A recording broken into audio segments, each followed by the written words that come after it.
ଝଡ଼ ବାତ୍ୟାରେ ରୂପ ନେଇପାରେ ଦକ୍ଷିଣ ପୂର୍ବ ବଙ୍ଗୋପସାଗର ଓ ଦକ୍ଷିଣ ଆଣ୍ଡାମାନ ସାଗରରେ ଆଜି ସୃଷ୍ଟି ହୋଇଥିବା ଲଘୁଚାପ। 16 ତାରିଖ ସନ୍ଧ୍ୟା ସୁଦ୍ଧା ଏହା ଝଡ଼ ବାତ୍ୟାରେ ରୂପ ନେଇପାରେ ବୋଲି ଅନୁମାନ କରିଛି ଭାରତୀୟ ପାଣିପାଗ ବିଭାଗ ବା IMD।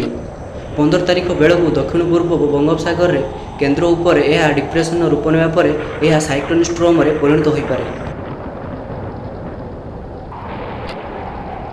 ପୁଣି ଥରେ କହି ରଖୁଛୁ, ଝଡ଼ ବାତ୍ୟାରେ ରୂପ ନେଇପାରେ ଦକ୍ଷିଣ ପୂର୍ବ ବଙ୍ଗୋପସାଗର ଓ ଦକ୍ଷିଣ ଆଣ୍ଡାମାନ ସାଗରରେ ଆଜି ସୃଷ୍ଟି ହୋଇଥିବା ଲଘୁଚାପ।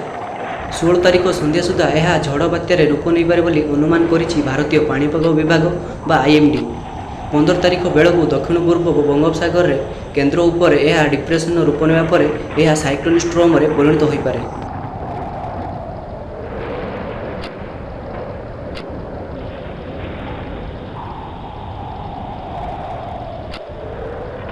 ପୁଣି ଥରେ କହି ରଖୁଛୁ, ଝଡ଼ ବାତ୍ୟାରେ ରୂପ ନେଇପାରେ ଦକ୍ଷିଣ ପୂର୍ବ ବଙ୍ଗୋପସାଗର ଓ ଦକ୍ଷିଣ ଆଣ୍ଡାମାନ ସାଗରରେ ଆଜି ସୃଷ୍ଟି ହୋଇଥିବା ଲଘୁଚାପ।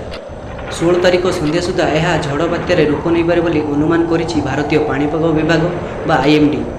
15 ତାରିଖ ବେଳକୁ ଦକ୍ଷିଣ ପୂର୍ବ ବଙ୍ଗୋପସାଗରରେ କେନ୍ଦ୍ର ଉପରେ ଏହା ଡିପ୍ରେସନର ରୂପ ନେବା ପରେ ଏହା ସାଇକ୍ଲୋନ ଷ୍ଟ୍ରମରେ ପରିଣତ ହୋଇପାରେ।